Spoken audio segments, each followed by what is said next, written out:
Jika Anda penikmat kuliner ikan, sajian ini tentu menjadi salah satu penambah nafsu makan yang tersaji di meja makan. Pepes, sajian dengan bumbu sederhana ini menawarkan cita rasa yang ringan tapi tetap bergizi tinggi. Dan yang paling penting, rasanya juga tak kalah lezat alias endes. Tapi tahukah Anda, pepes adalah salah satu saksi bisu perjalanan hasanah kuliner Indonesia. Bahkan sebelum teknik menggoreng muncul dari Tionghoa, pepes telah merajai sajian di piring-piring masyarakat Nusantara.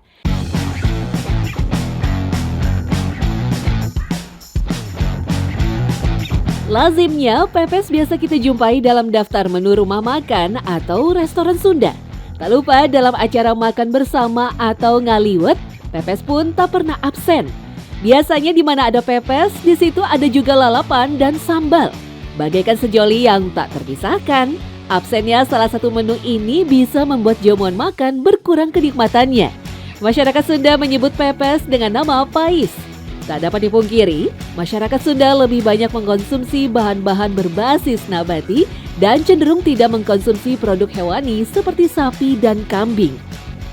Ikan yang biasa dijadikan pepes adalah ikan mas.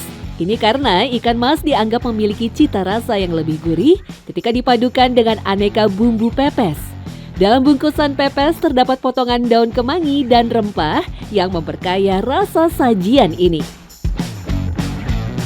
Kita bisa melihat bahwa sederhana itu bisa menimbulkan kenikmatan juga gitu, nggak perlu yang yang kompleks bumbunya super banyak, tapi ini dengan yang hal-hal simple karena memang di Bandung orang Sunda, Tatar Sunda itu kan emang asalnya itu tinggalnya di pegunungan kan, memang datarannya lebih tinggi lah ya, dimana sayur-sayuran, makanya banyak seperti makanan lalapan, kebiasaan, lalu ikan yang memang mungkin dibudidayakan di kolam itu bisa dimanfaatkan dengan cara sederhana. Pepes sendiri mengambil peran istimewa dalam sejumlah tradisi dan acara. Meski identik dengan masyarakat Sunda, budaya makan pepes rupanya sudah berlangsung sejak lama.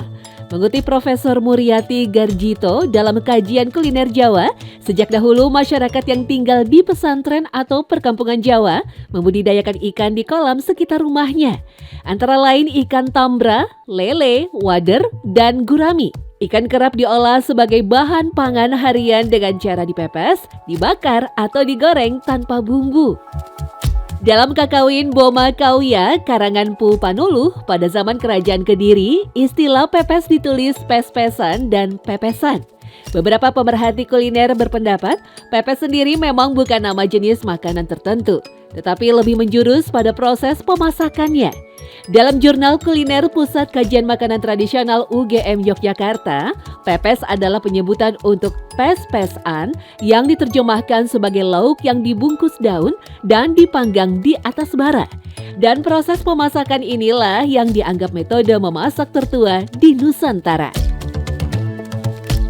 Belum tahu menggoreng gitu ya, dan tadi saya cerita bahwa kalau setelah dikukus biasanya kalau sekarang bisa di oven gitu atau dipanggang. Dan kalau bicara soal panggang mungkin ada dua image ya, ada yang dibakar dan panggang. Mungkin kalau bakar kita bakar sate itu bakar, kalau panggang setelah dikukus bisa dipanggang di atas pan gitu ya, atau dimasukkan ke dalam oven. Bisa jadi itu ya memang cara masak yang paling lama juga sebenarnya, kukus. Aroma khas daun yang dibakar dan cita rasa pepes memang meninggalkan kesan membekas di memori rasa.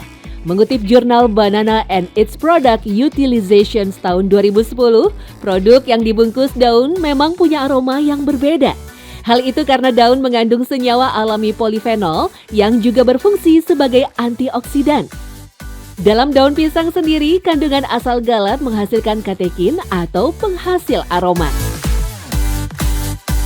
Sebenarnya kalau misalkan kita keluar negeri gitu, kita memang nggak mendapatkan daun untuk pepes ya, why not gitu, nggak apa-apa kita pakai wadah yang mungkin ada yang dijual di pasar, mungkin pakai silikon gitu, bisa jadi dikukus pakai silikon ya, terus lalu bisa pakai aluminium foil ya, tapi kita nggak bisa mengharapkan aroma dari daunnya, lalu setelah dari pepes tadi dibakar ada aroma dari daunnya, kita nggak bisa.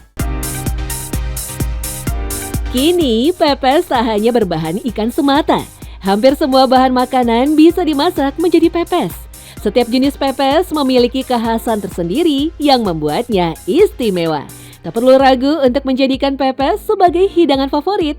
Adapun pilihan lauknya, mau yang hewani atau nabati, bisa saja diolah menjadi pepes.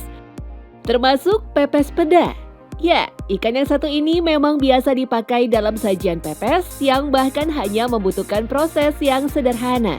Cukup ditambahkan beberapa bumbu, daun salam, dan kemangi. Pepes peda yang disajikan dengan nasi panas bisa dipastikan akan menambah selera makan.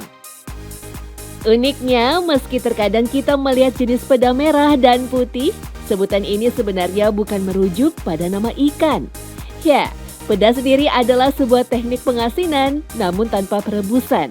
Mirip dengan membuat ikan asin pada umumnya. Di beberapa daerah, kegiatan membakar ikan asin atau peda diyakini bisa mendatangkan makhluk halus yang berbahaya. Jadi ada mitos yang melarangnya. Katanya sih, aroma ikan asin bakar sangat disukai makhluk halus. Jadi ikan tetap dibersihkan terlebih dahulu, kemudian dibuang isi perutnya, kemudian diberikan garam. Ya, garamnya itu jadi dia terjadi 2 kali proses fermentasi. Proses pertama itu garamnya sekitar 25% dari berat ikan itu. Kemudian difermentasi selama 3 hari. Setelah 3 hari dibersihkan dengan air secukupnya ya, tidak terlalu banyak juga. Nah, dilakukan lagi proses yang sama. Menurut Van Ven, pada jurnal ilmiahnya berjudul Fermented and Dry Seafood Products in Southeast Asia, ikan peda justru tercipta karena sebuah ketidaksengajaan. Dia sebutkan pada saat ada pengiriman dari Thailand ikan asin ke Indonesia dan juga ke Malaysia, itu kan melalui perjalanan yang cukup panjang ya. Nah, pada saat sampai di Indonesia, ternyata di perjalanan itu ikannya sudah menjadi ikan peda. Dalam arti ikan ini menjadi ikan asin, tapi tidak kering ya gitu. Ternyata setelah dicari tahu lebih jauh, itu mengalami proses fermentasi. Dan waktu dikirimkan juga menggunakan kotak-kotak dari bambu. Meski terkesan sebagai makanan masyarakat kelas bawah, peda terdapat banyak kelebihan dibandingkan daging sapi atau daging ayam. Selain harganya murah, rasanya enak dan baik untuk kesehatan kita. Apalagi jika rutin dikonsumsi sebanyak 2 kali dalam seminggu. Menikmati olahan peda dengan sambal dan sayurnya, yakin deh bikin nafsu makan bergejolak.